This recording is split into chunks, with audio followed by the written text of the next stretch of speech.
Bonjour, ravi de vous accueillir pour une nouvelle édition de Lumière intérieure. Cette semaine, j'ai la joie de vous présenter un invité multitalent, auteur, compositeur, interprète, également poète, acteur. Enfin, il a de multiples talents et une vingtaine d'albums à son actif. C'est lui notamment qui incarne l'archidiacre Frollo dans Notre-Dame de Paris, la comédie musicale. Vous l'avez sans doute reconnu, il nous vient du Canada. Il s'agit de Daniel Lavoie, que nous avons le plaisir de recevoir ici dans Lumière intérieure. Bonjour, Monsieur Lavoie. Jack of all trades, master of none, comme on dit en anglais. C'est-à-dire? Qui fait beaucoup de choses, mais qui est maître de rien. Ah, quand même. Un petit peu maître quand même. Alors, Daniel Lavoie, tiens, pour mon précédent invité, j'avais posé un peu la même question sur votre prénom, puisque votre vrai prénom, c'est Joseph Hubert Gérald. Oui. Pourquoi Daniel? C'est un nom très biblique. Vous voulez savoir vraiment l'histoire? Parce que quand j'ai commencé le métier, tout le monde m'appelait Jerry, parce que j'habitais dans une partie anglophone du Canada et on Manitoba. avait anglicisé mon nom. Et donc, c'était plus facile de m'appeler Jerry que Gérald. Et le directeur de la maison de disques qui voulait faire un disque avec moi m'avait dit « Jerry, ça ne marchera jamais sur scène, il faut te trouver un nom. » Ben, j'ai dit, bon, mais quoi? Il me dit, cherche. Alors, j'ai été vraiment bête à l'époque, j'étais très jeune. J'ai ouvert le téléphone, j'ai mis mon doigt sur un nom et j'ai trouvé Daniel et j'ai dit, ce sera Daniel. Et c'est comme ça que Daniel est devenu Daniel. Ça s'est passé comme ça? Ça s'est passé comme ça. Au hasard? Il n'y a pas de hasard? Au hasard, mais il n'y a pas de hasard. On dit qu'il n'y a pas de hasard. Parce que Daniel, donc, sans doute que Daniel Dieu... m'était prédestiné quelque part. Et ça fait plus longtemps que je m'appelle Daniel que j'ai été Daniel Gérald. Gérald. Et même avant, Joseph. Joseph, tout le monde s'appelle Joseph au Canada. Je ne sais pas si en France c'est comme ça, mais au Canada, tout le monde porte le nom de Joseph dans les familles catholiques. Mm-hmm. Dans les familles catholiques où on donne... Moi, j'ai nommé mon fils carrément Joseph, mais c'était pas dans la tradition. Oui. Famille catholique, donc. Ma famille d'enfance, oui. Oui. Effectivement, je viens d'une petite paroisse franco-catholique des plaines de l'Ouest canadien, un îlot de francophonie perdu dans un océan d'anglophonie, à 250 km à l'ouest de Winnipeg, qui est quand même loin de Montréal. Et j'ai grandi étrangement, dans un océan d'anglophonie en français, avec des grands-parents parlais français, avec des parents qui me parlaient en français. Et c'est pour ça un peu que je suis là aujourd'hui. On en parlera de ça tout à l'heure dans la deuxième partie de l'émission. Alors j'évoquais évidemment Notre-Dame de Paris. Vous êtes l'une des figures tutélaires qui est une rescapée depuis le début de la distribution pour la comédie musicale Notre-Dame de Paris. Le prêtre Frollo. Je suis le seul qui soit encore là. Oui, je suis le seul qui soit encore là, mais je suis probablement le seul qui puisse encore jouer son rôle à l'âge qu'il a. Parce que... Un âge qu'on ne vous prête pas, cher Daniel Lavoie. Un vieux prêtre pervers, ça marche encore, vous le savez très bien. Mais par contre, une vieille Esmeralda ou une vieille Fleur de Lys, c'est moins, ça le fait moins. Mais remarque, en Italie, depuis toujours, on joue Notre-Dame de Paris avec le cast original. Et Esmeralda a effectivement 50 ans. Et les Italiens y tiennent. Ils veulent absolument qu'Esmeralda ait 50 ans parce qu'ils veulent le cast original. C'est bien. Mais vous êtes le fil conducteur. Moi, je suis le fil conducteur depuis le début. De cette comédie qui existe maintenant depuis les années 90. On a fêté le 25e anniversaire cette année au Palais des Congrès. On vient de terminer 2 mois. Et c'était vraiment 25 ans depuis la première en 1998, je crois, ou 19. Et alors, 25 ans après, toujours... La même énergie, la même envie J'ai quitté le rôle pendant 20 ans. J'ai joué pendant 2 années. Après, je suis revenu 20 ans plus tard avec une nouvelle énergie et peut-être une nouvelle perspective du personnage. Je ne le voyais pas de la même façon. Je le voyais différemment. C'est-à-dire, ce prêtre? Au début, je voyais le prêtre, je voyais Frollo comme le personnage méchant, le noir, le côté noir de la lumière. Et avec les années, je me suis rendu compte qu'il était un peu plus en teinte de gris. Et d'ailleurs, les textes de Luc Plamondon le dépeignent beaucoup plus en teinte de gris, en nuances. C'est pas quelqu'un qui est complètement mauvais, c'est quelqu'un qui a un gros problème avec un coup de foudre, qu'il n'arrive pas à distinguer entre l'amour et un coup de foudre, et qui gère très, très mal tout ça. Et on peut regarder sous beaucoup d'angles, on peut le trouver un prêtre pervers, effectivement, mais on peut aussi y voir notre humanité et notre faiblesse en lui. Et c'est ce que j'essaie de lui rendre un petit peu, le rendre un petit peu moins carré, moins méchant. Caricatural. Oui, moins caricatural, moins stéréotypé, effectivement. Et de toute façon, il est à l'image, effectivement, des êtres humains, de la vie. Rien n'est blanc, il est à rien n'est l'image, noir. oui. On a tous le bien et le mal en nous, je crois. Et lui a toujours été un homme bon, jusqu'au jour où il capitule à une envie qu'il n'avait pas vue arriver. Et j'essaie de faire vivre ce moment-là. C'est amusant. Ça me permet d'explorer un personnage quand même soir après soir sans me lasser. Et j'avoue, je découvre des choses à tous les jours. Tous les jours. Je me dis, ah, il aurait-tu peut-être faire ça? Parce que si il avait fait ça, peut-être qu'il y a... Ah oui. Et donc, je me lasse jamais de jouer ce rôle. Vraiment, c'est un rôle très intéressant. Et tout en nuances.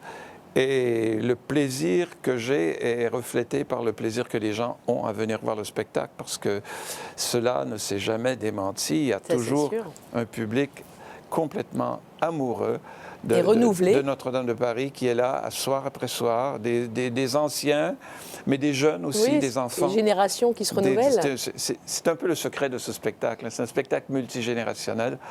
Je me souviens la première fois que je l'ai joué, quand je suis revenu, mes petits-enfants, parce que j'ai des petits-enfants, sont venus me voir et connaissaient toutes les chansons déjà. Ils connaissaient toutes les chansons de Notre-Dame de Paris.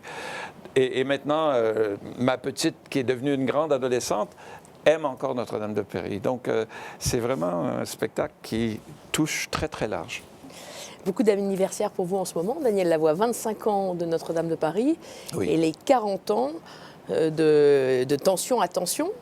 Oui. Ça, c'était il n'y a pas très longtemps non plus. Enfin, là, c'est maintenant les 40 ans d'ailleurs, 2024. 40 ans de 1984. Tension, oui, effectivement.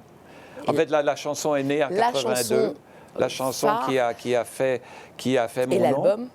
Qui est devenu le grand tube, surtout en France, de cet album qui s'appelle Il s'aime. Il s'aime. Il s'aime. On l'écoute ou... Bon, si vous voulez l'écouter. On va l'écouter. Il s'aime comme avant les menaces et les grands tourments. Il s'aime tout hésitant, découvrant l'amour, découvrant le temps. Il y a quelqu'un qui se moque, j'entends quelqu'un qui se moque de moi. Se moque de qui?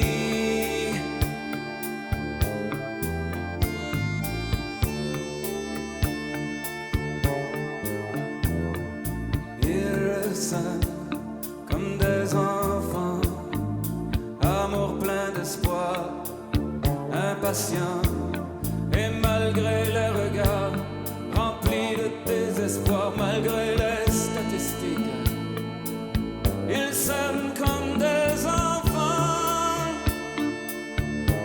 Voilà, je crois que beaucoup de nos téléspectateurs ont reconnu cette chanson qui a fait un carton, comme on dit en France, un vrai en carton, Europe. Oui, notamment, Europe, et puis aussi, aussi au Québec. Même plus loin encore, oui. Elle a fait son petit tour du monde à sa façon, oui. Et elle continue à exister parce que le monde continue à vouloir s'entretuer. Donc, la chanson garde, hélas, son actualité. Oui. Ce spectacle Tension à Tension, qu'est-ce que vous avez proposé alors? Parce qu'il y avait pas mal de dates aussi. J'ai proposé un spectacle. En fait, je ne voulais pas faire un spectacle. C'est mon producteur qui m'a dit il faut absolument que tu fasses un spectacle de 40e anniversaire de Tension à Tension. Je lui ai dit pourquoi 40e anniversaire? Je crois qu'il avait envie de produire un spectacle. Et j'ai donc tourné presque 3 mois et je retourne encore cette année faire un autre mois parce que le spectacle, à ma grande surprise, a marché très, très bien. Quand on pense que les gens nous ont oubliés, on se trompe. Ils ne nous ont pas oubliés, ils sont là. Et ils étaient là. Vous le pensez vraiment? Pardon? Vous le pensez vraiment que les gens vous Oui, avaient je oublié? crois. Je me dis, ça fait 10 ans, ça fait 15 ans que je n'ai pas fait de spectacle au Québec. Et ça fait longtemps que je n'en ai pas fait en France. Les gens vont m'oublier. Et puis, bon, ça fait partie de la vie. Et à ma grande surprise, il y avait des salles pleines et j'étais heureux. Et j'ai proposé un spectacle très simple avec des super bons musiciens, des musiciens que j'aime et que j'admire depuis très longtemps. Je me suis monté une équipe d'enfer et j'ai eu un bonheur fou à chanter soir après soir les chansons que je préfère, parce que j'en ai beaucoup. J'ai fait beaucoup de chansons dans ma vie. J'ai choisi les quelques chansons que j'aime et je les ai refaites avec des grands musiciens et je me suis vraiment éclaté soir après soir. Vous disiez peut-être qu'on m'oublie, etc. Pas vous. Vous êtes extrêmement productif quand même. Vous en êtes à plus d'une vingtaine d'albums. Il y en a encore des récents. Bon, il y a l'anglophone Scrub Oak, Oui. mais il y a aussi sur l'île là-bas.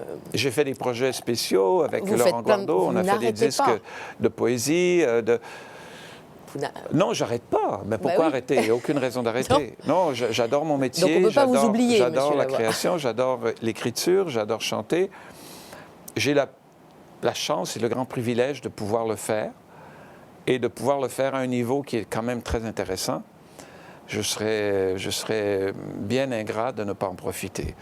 Et c'est ce que je fais. Je continue, sans peut-être viser autant que quand j'étais jeune la publication et les grands exploits. Je préfère le faire pour le bonheur de le faire maintenant, plutôt que d'espérer vendre 1 million d'albums ou attirer beaucoup de spectateurs. Ouais. Je le fais vraiment pour le plaisir. C'est vrai qu'il y a quand même beaucoup d'albums récents. Donc J'ai quitté mon île, Scrub Oak en anglais. Là, c'est rare parce qu'on vous entend plus. Scrub Oak en anglais, c'est un projet de COVID. J'ai, comme beaucoup de monde, été pris dans un appartement pendant la COVID et me demandant qu'est-ce que j'allais faire, décidé d'écrire une chanson dans le style d'un chanteur que je connaissais quand j'étais petit, j'allais travailler avec un oncle qui était cultivateur dans mon petit village. Un oncle que j'adorais. C'était un homme que j'admirais, que j'adorais et qui me permettait de conduire les grosses machines et qui était vraiment un homme extraordinaire, d'une grande sagesse. Et qui aimait un chanteur qui s'appelait Jimmie Rodgers, un chanteur de country folk américain des années 20. Et il me faisait écouter du Jimmie Rodgers. Et j'aimais pas Jimmie Rodgers au début. Et petit à petit, j'ai découvert que j'aimais Jimmie Rodgers. Et donc, quand est venu le temps d'écrire un album, je me suis dit, tiens, je vais faire un album que je ne sortirai jamais parce que c'est un album en anglais de Jimmie Rodgers. Il n'y a personne qui va vouloir publier ça. Je l'ai fait. Et qui est là, Et je très l'ai fait country, écouter à très des amis folk, qui avec m'ont des demandé rythmiques de le des sortir. années 30. Ouais. Pardon?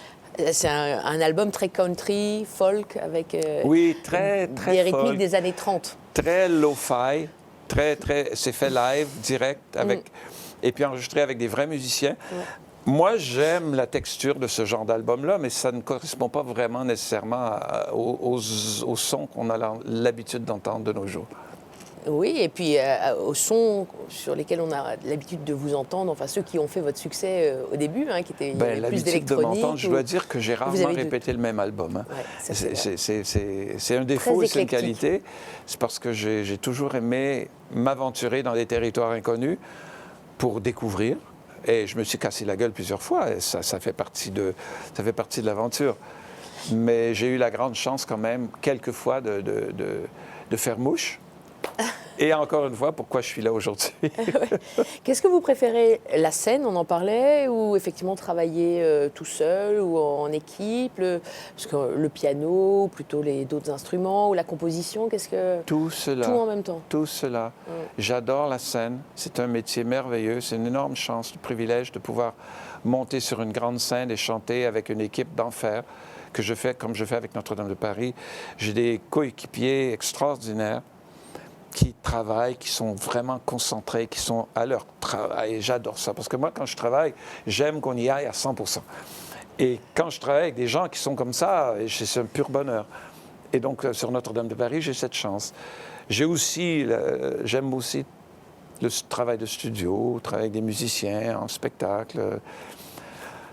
En fait, j'aime la vie, vous savez, il y a beaucoup de choses les seules choses que j'aime pas, ce sont la douleur. Bien encore, on peut s'y faire, on s'y adonne. La vie. Ben, ça tombe bien, on va en parler un petit peu plus de votre vie dans la deuxième partie de cette émission. On en parle plus longtemps si vous voulez. Je m'éclipse et je vous propose 4 mots et on continue à dérouler. D'accord. Daniel Lavoie, d'accord? D'accord. À tout de suite.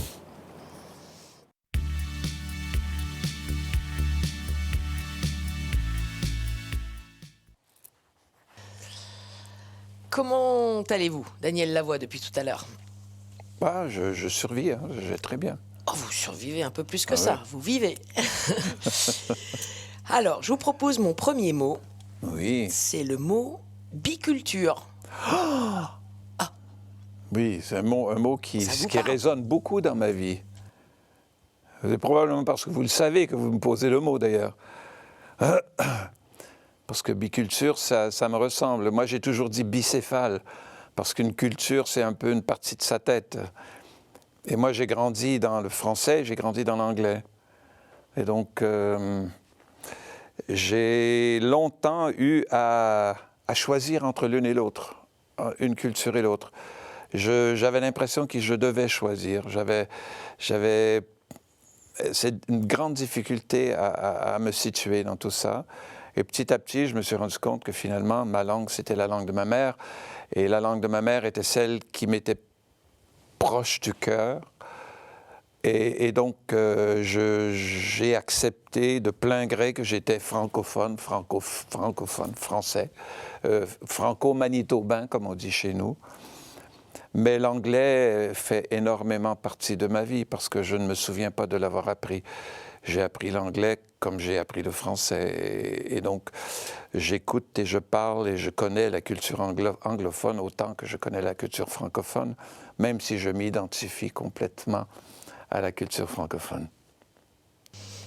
Pourquoi un de ces derniers albums dont on parlait là, Scrub Oak, qui veut dire chêne broussailleux?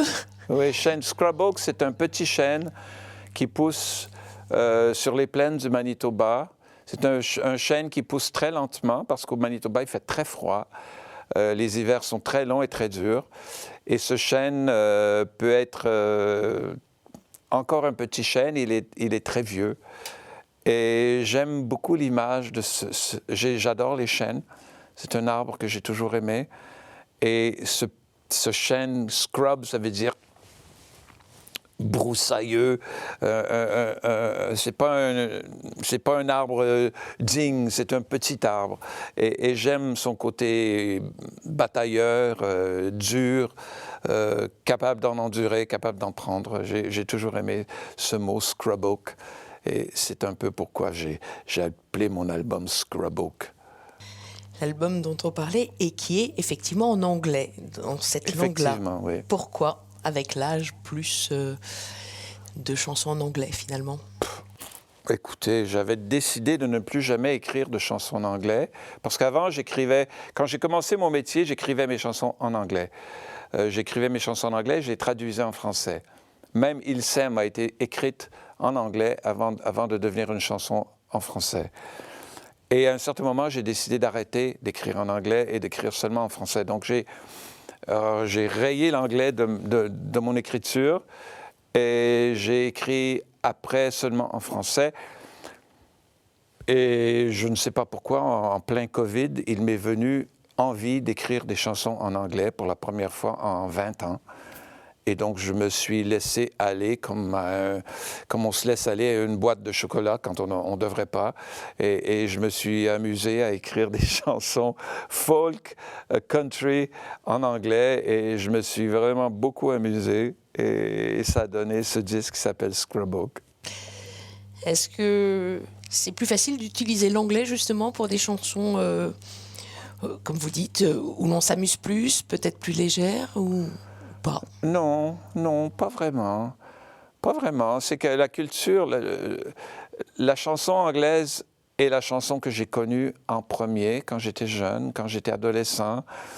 La chanson française est arrivée dans ma vie par le biais de professeurs de littérature. Quand j'étudiais, j'ai fait mon cours classique avec les jésuites.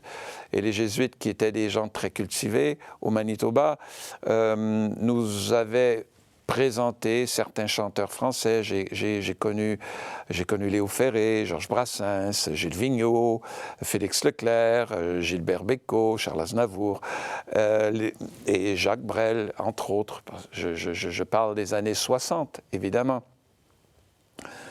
Et pour moi, c'était de la grande culture, c'était pas de la chanson, c'était autre chose.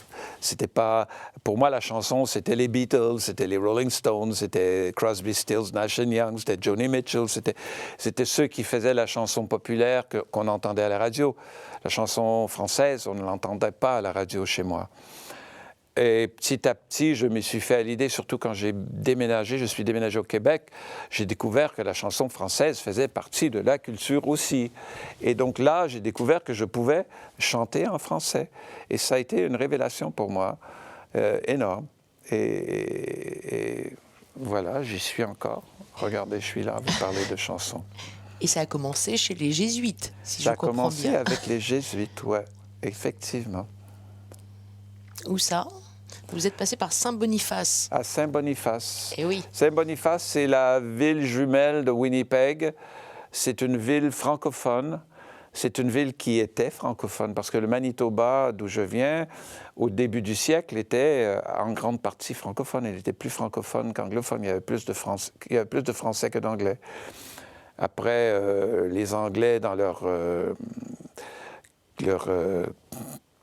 colonialisme habituel, ont décidé que le français ne devait pas exister au Manitoba. Ils ont tout fait pour faire venir énormément d'anglophones et de toutes sortes de cultures, sauf des francophones, pour justement diluer la culture francophone qui était là. Mais Saint-Boniface est quand même resté avec sa culture, avec son archevêché, avec sa cathédrale, avec son collège jésuite, qui enseignait le français en français, et mon père qui n'avait pas une grande culture et qui n'avait pas une grande éducation, mais qui avait un amour fou de sa langue, a voulu, peu importe ce qui arriverait, que j'aie une éducation en français et a tout fait pour que j'aille étudier dans ce collège de jésuites au Manitoba. Et c'est là que j'ai découvert la grande culture française, la grande culture, la grande francophonie, et qui m'a permis un jour de venir chanter à Paris. Où nous sommes. Allez, je vous propose le deuxième mot, puisqu'avant de chanter, vous avez joué au piano. Piano. Le piano, oui, c'est un instrument important pour moi. J'ai commencé le piano quand j'avais 4 ans, 4 ans et demi.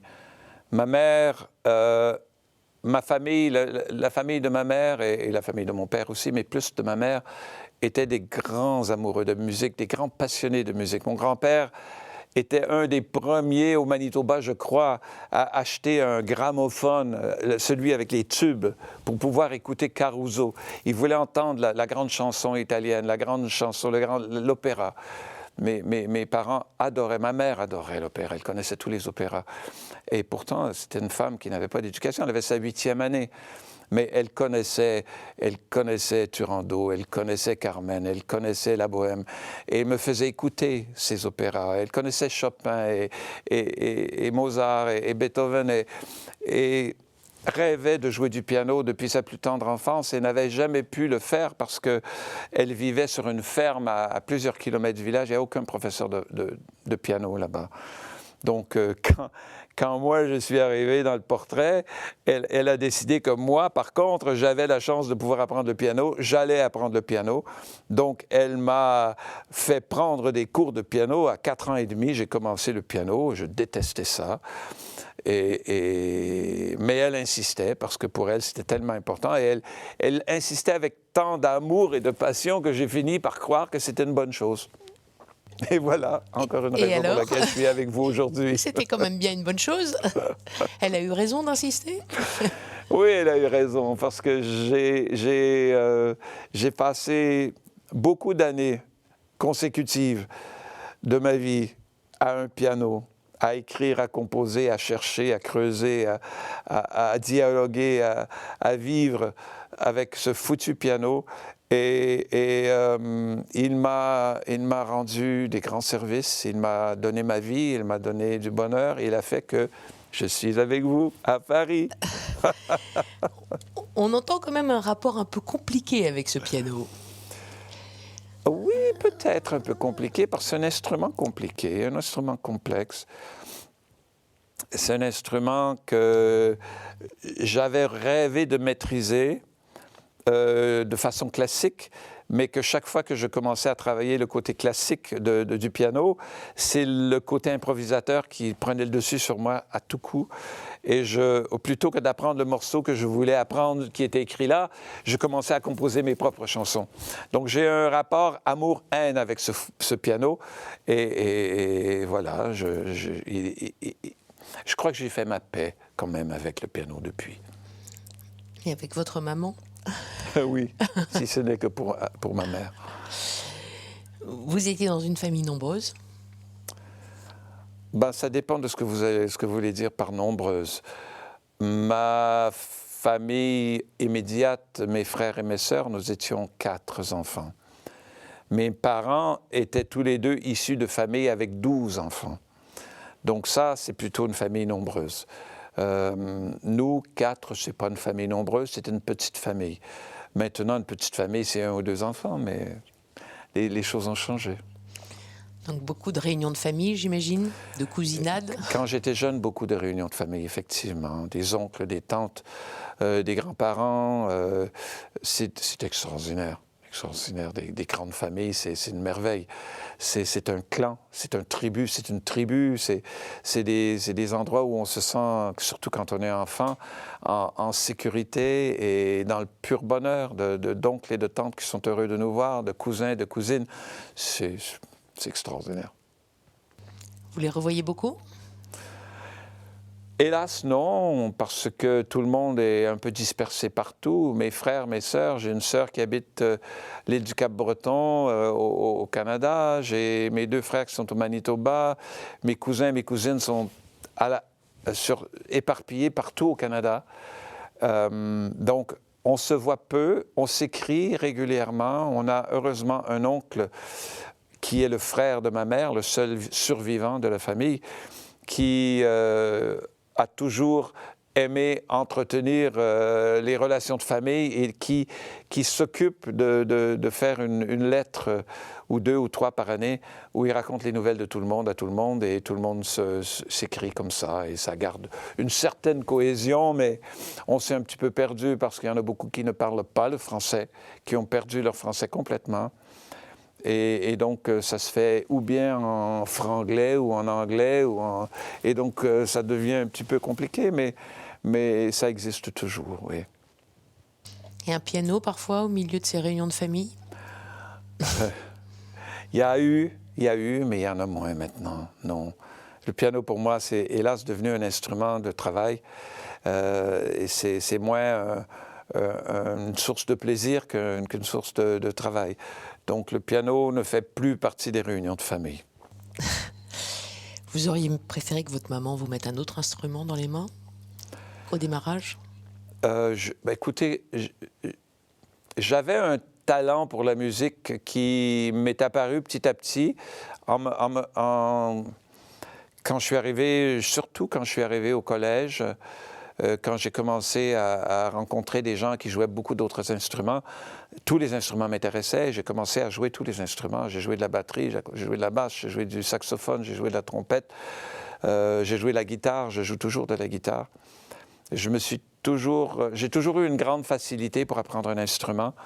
Donc, les instruments de musique ont toujours fait partie de ma vie, ouais. Vous avez une grande facilité aussi pour apprendre les langues. Je ne sais pas si c'est une grande facilité. J'ai appris que vous aviez appris récemment l'italien. Sì, ho imparato italiano.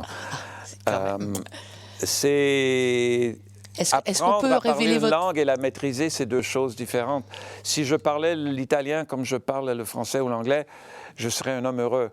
Parce que l'italien, d'abord, c'est une langue, je crois, une des plus anciennes nouvelles langues qui découle directement du latin.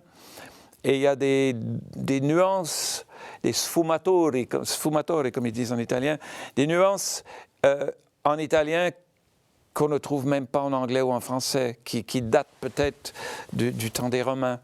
Et donc, c'est une langue très complexe, avec beaucoup de couleurs locales, et que j'aimerais bien arriver à maîtriser un jour, mais hélas, je pense que j'y arriverai pas. Vous êtes modeste. Une langue que vous avez commencé à maîtriser il n'y a pas si longtemps, en plus. J'ai maîtrisé, le mot est un peu fort. À le parler, à le comprendre. Ça fait combien d'années? À le comprendre, à l'écouter, à regarder des films, à commencer à lire des livres, à écouter surtout des recettes en italien par des chefs italiens. C'est la meilleure façon pour un gourmand d'apprendre l'italien. C'est d'écouter des chefs qui nous racontent comment faire des pâtes. C'est génial. C'est mélanger le plaisir avec le travail. L'Italie. Mais cette page est tournée maintenant. Vous y avez vécu quelque temps et vous êtes de retour parmi nous. Oui. Notamment à Paris. Justement, ça nous mène vers notre troisième mot. OK. Le mot éphémère. Oui, c'est un mot que j'aime. C'est un mot que j'aime parce que c'est un mot qui fait partie de ma compréhension de la vie, l'éphémérité des choses, l'éphémérité du moment, l'éphémérité de tout, finalement. Tout passe à une vitesse tellement extraordinaire que le moment présent existe à peine. Et si on réduit tout à l'échelle Planck, on réduit à un moment, un instant qui est tellement petit qu'il n'existe presque pas. Et donc le passé, le futur et le passé se rejoignent dans un non-lieu. Et c'est ce que j'appelle l'éphémère. Tout passe. Vous êtes poète aussi, je le disais en introduction. Je rappelle la trilogie de vos textes. Humanisme, le dernier, particularité et finutilité. Oui. Finutilité. Finutilité, ouais, finutilité. Inutilité. Attends, qu'est-ce qui était finutilité? Je ne me souviens même plus pourquoi je voulais écrire. J'ai utilisé ce mot parce que je l'aimais beaucoup. Il y a fin, il y a finutile, il y a inutile, il y a utile, il y a finalité, il y a peut-être un peu infini aussi. C'est une grande déclaration existentielle, ce livre de poésie, sur ce que je perçois de ce que c'est que d'être humain sur cette planète éphémère sur laquelle nous vivons. Et justement, qu'est-ce que vous percevez? Est-ce que vous avez quelques textes en tête? De ce livre? Ou de ces poésies, de ces livres? Non, je n'ai pas de texte en tête. J'ai très peu de mémoire pour mes textes. Je me souviens rarement même de mes chansons. Hélas. Si j'avais le livre avec moi, je serais heureux de vous en lire un ou deux. Mais de mémoire, il ne faut pas compter sur moi. Mais votre perception de cet éphémère, exactement, de cette fin utile ou inutile, comment vous percevez la vie? Il faut saisir chaque moment, chaque jour est une vie? Écoute, j'aimerais bien pouvoir vous donner une réponse, mais c'est quelque chose avec lequel je dirais pas je me bats, mais avec lequel je discute depuis très très longtemps. Je me souviens, j'ai une des premières chansons que j'ai écrites s'appelait « La vérité sur la vérité ». Et je parlais justement de l'incapacité que j'avais à cerner une vérité sur quoi que ce soit. Et ça n'a pas changé en 50 années. Je ne trouve pas plus cette vérité, sinon un certain confort de vivre dans l'invérité, dans l'incertitude. Ça me convient parfaitement. J'arrive être assez confortable dans cette éphémérité justement que nous vivons tous. Vous doutez? Ah ben oui, je doute. Comment Tout le temps? Comment peut-on ne pas douter?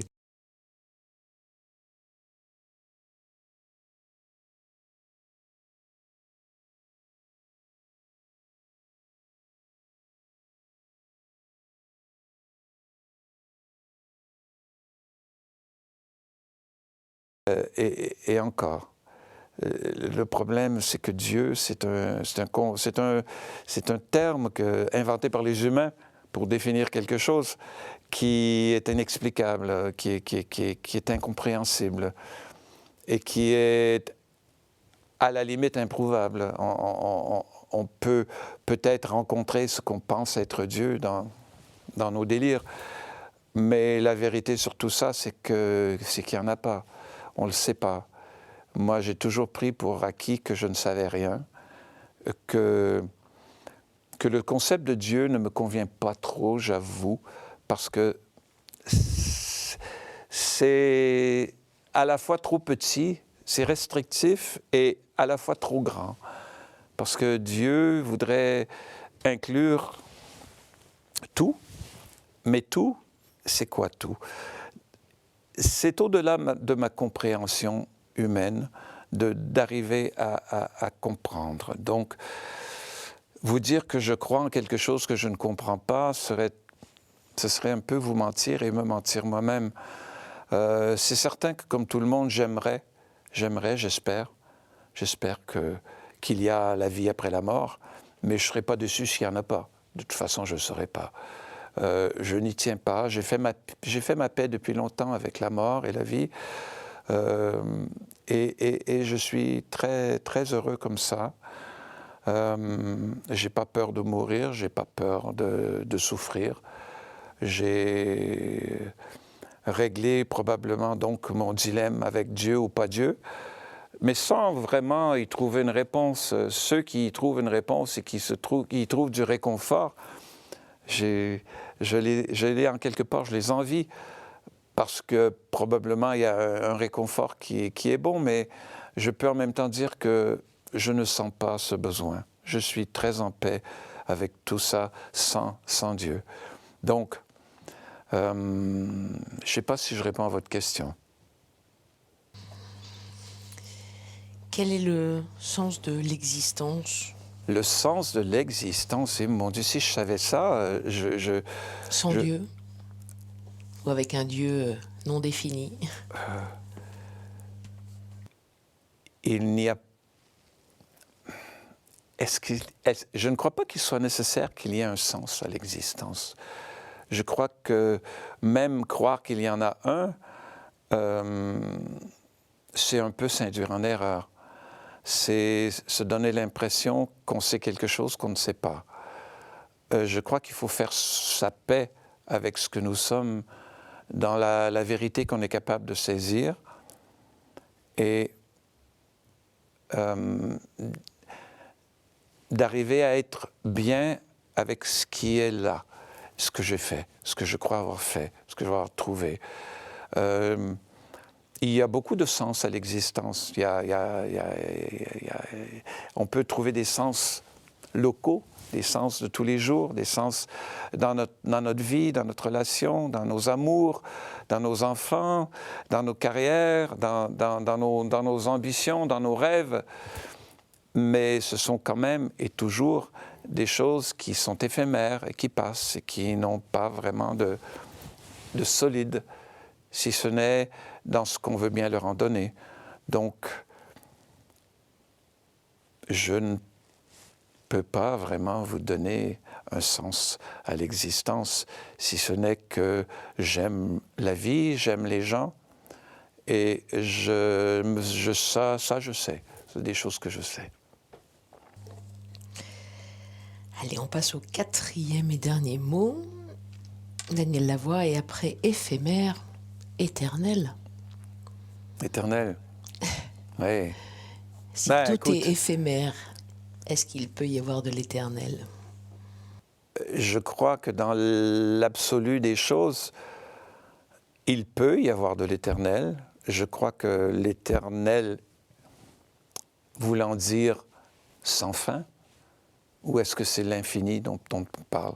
Est-ce qu'éternel et infini, c'est la même chose? Je ne crois pas, parce que éternel ne s'applique pas à des nombres, alors qu'on peut appliquer le terme infini à des nombres. Éternel veut dire... Je me souviens d'une image qu'on m'avait donnée quand j'étais petit garçon pour me raconter l'éternité. On me disait, imagine un diamant gros comme la terre. Il y a une colombe qui vient une fois par millénaire et qui donne un coup d'aile au diamant et qui continue à venir à tous les 1000 ans, donner un coup d'aile à ce diamant gros comme la planète Terre.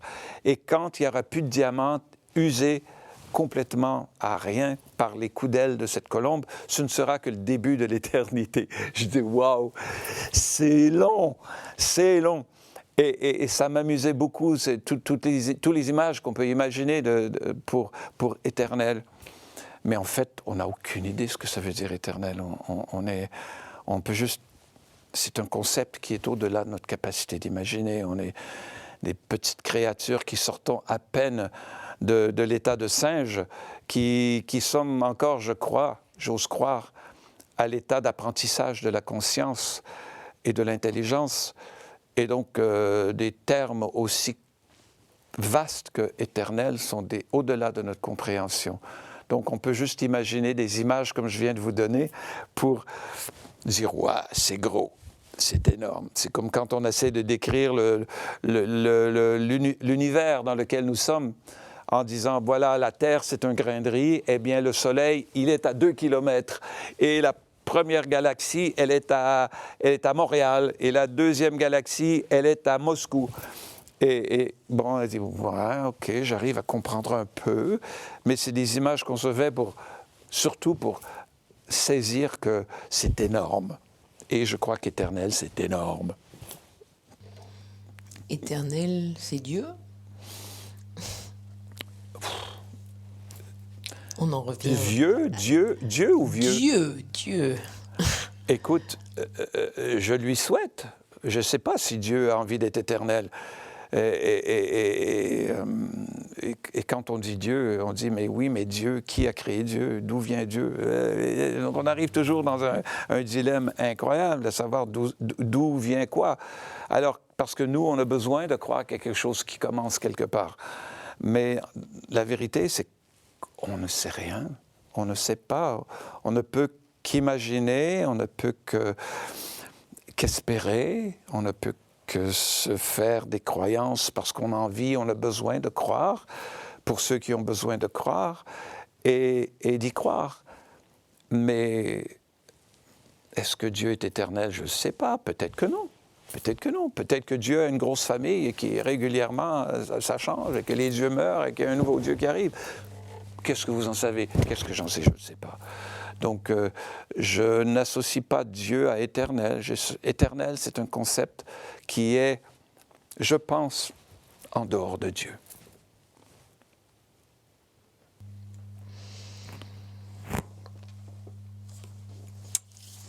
Merci beaucoup.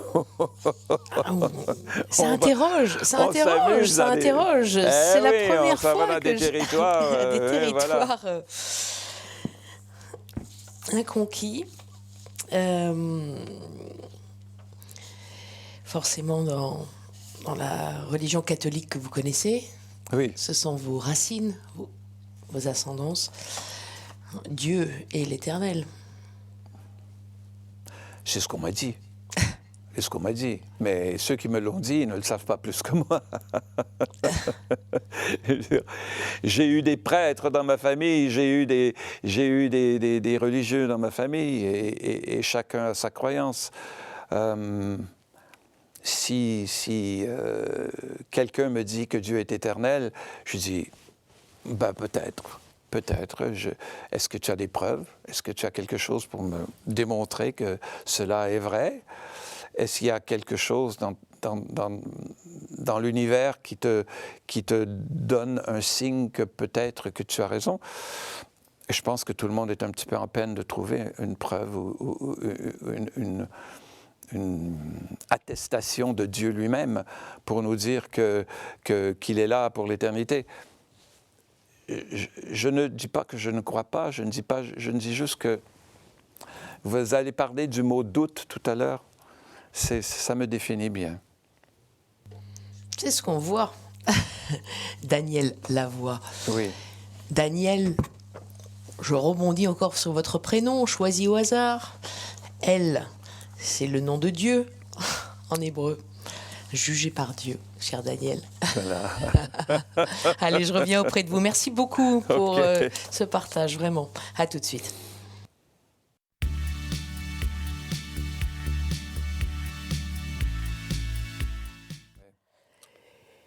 Daniel Lavoie, je suis de nouveau en face de vous. Merci beaucoup pour, comment dire... J'espère que je ne vous ai pas scandalisé avec mes non-croyances. Avec vos doutes, avec tout mes doutes. chrétien doute aussi. Bah, le doute, c'est sain. Ça fait partie de la vie. Ça fait partie de la vie. Vous qui vous venez de me dire, vous avez eu tous les sacrements. J'ai eu tous les sacrements, baptême, confirmation, communion. Oui, tout ça. Tout ça. Tout ça. Et enfant de cœur, vous disiez aussi, choix. Juste avant que je n'avais pas le choix. Ça faisait partie on était obligés. Ma mère, mes parents, mes grands-parents, ils étaient très catholiques et ils ne me donnaient pas le choix. J'aurais pas pu leur dire je ne veux pas y aller. Et d'ailleurs, le jour où j'ai dit à mon père que je n'allais plus à la messe, ça s'est très mal passé. Très, très mal passé, parce que pour lui, c'était... Voyons. Et puis après, il a accepté que j'avais droit à mon opinion, et puis on est redevenus amis.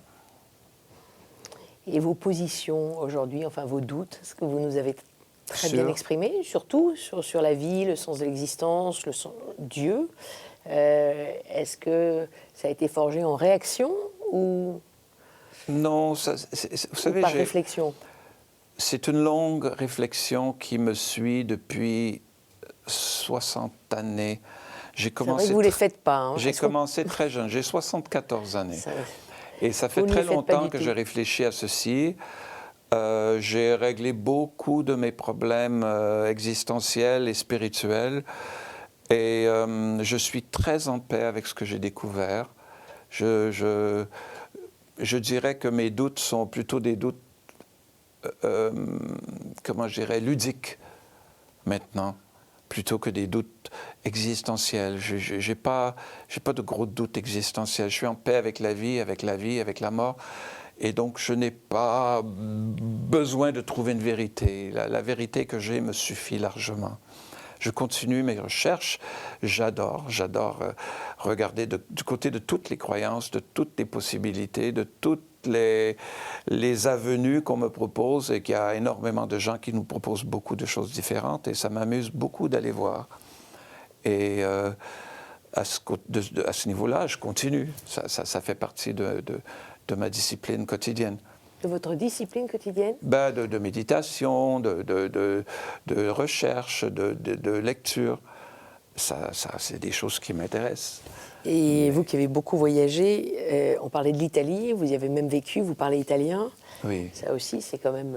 J'ai vécu à Bologne pendant 2 ans, où il y a probablement une ville où il y a le plus d'églises au mètre carré. L'église romaine, justement. C'est incroyable. Je m'étais amusé une fois à faire un répertoire des églises dans mon quartier. Et à chaque fois que je tournais un coin de rue, il y avait une nouvelle église, mais des belles, des grandes églises, des églises anciennes. Vous aimez les églises? Très, très belles. Vous rentrez dedans? Je rentre, je regarde, j'écoute, je sens. Je regarde qui est là.